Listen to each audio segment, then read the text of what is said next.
Hi friends, welcome to our channel.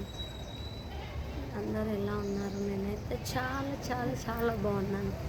మీరందరూ కూడా బాగుండాలని మనస్ఫూర్తిగా కోరుకుంటున్నాను. ఇప్పుడు నేను మీరే వచ్చిన విషయం ఏంటంటే ఫ్రెండ్స్, నాకు ఒక అమ్మాయి వాళ్ళ అమ్మాయి గురించి కొంచెం చెప్పింది మ్యాటర్. ఏంటంటే ఆ అమ్మాయి మ్యారేజే 1 year అయిందంట. అయినప్పటి నుంచి ఆ అమ్మాయిని వాళ్ళ అత్తమ్మ వాళ్ళు ఏ రోజు కూడా సక్రమంగా చూసుకోలేదంట. కారణం ఏంటంటే కట్నం తక్కువ తీసుకొని వచ్చింది అని. ఆ అబ్బాయి ఇష్టపడి చేసుకున్నాడు, కట్నం తక్కువ తీసుకొని వచ్చింది, ఎక్కువ తేలేదు అని. అందుకు ఆ అమ్మాయికి దినదిన గండంగా అమ్మాయి ఇప్పుడు సంవత్సరం నుంచి గడుపుతూ ఉందంట. కనీసం సరైన ఫుడ్ లేదంట. చాలా అసలు చాలా అంటే చాలా నరకంగా ఉందంట.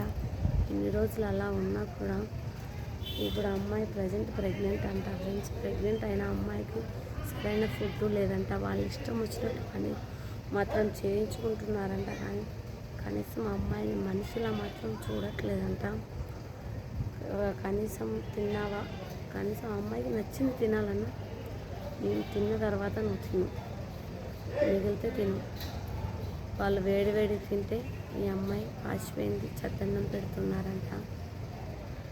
వాళ్ళ హస్బెండ్ ఇప్పుడు ఒకలా ఉంటారు, వాళ్ళ హస్బెండ్ బయటకు వెళ్తే ఒకలా ఉంటారు. వాళ్ళ హస్బెండ్ బాగా చూసుకుంటారంట.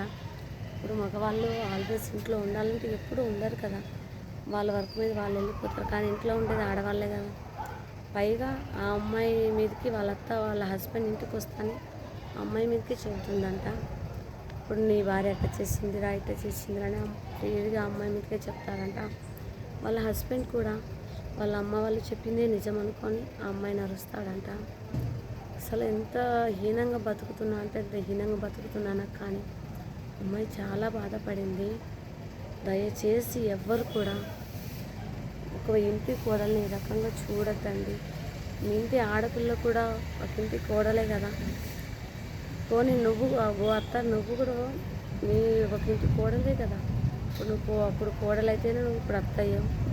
నిన్ను వాళ్ళు కష్టపెట్టారని నువ్వు కూడా ఈమెను అంత కష్టపెట్టడం మంచిది కాదు. నువ్వు ఆమెను ఎంత ప్రేమగా చూసుకుంటే ఆమె కూడా నిన్ను అంతే ప్రేమగా చూసుకుంటుంది.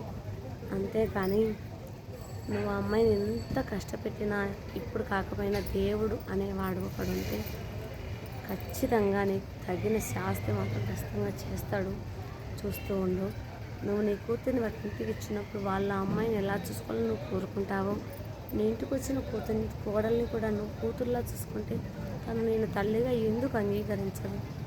ఇన్ని సంవత్సరాల నుంచి నువ్వు ఇన్ని సంవత్సరాల నుంచి సంసారం చేసిన నీకే కోడల్ని కూతుర్లా చూసుకోవాలని లేనప్పుడు నిన్నగాక మొన్న అడుగుపెట్టిన నీ ఇంటి కోడలికి నేను తల్లిలా చూసుకోవాలని ఎలా అనిపిస్తుంది? ఒకసారి నేను చెప్పింది ఆలోచించండి. నేను చెప్పింది నిజమా కాదనేది ఒకసారి కామెంట్ చేయండి. అమ్మాయి స్టోరీ ఇంకొంచెం ఉంది. వాళ్ళకైనా ఇంట్రెస్ట్ ఉంటే చెప్పండి అంటే పెడతాను, లేదంటే లేదు.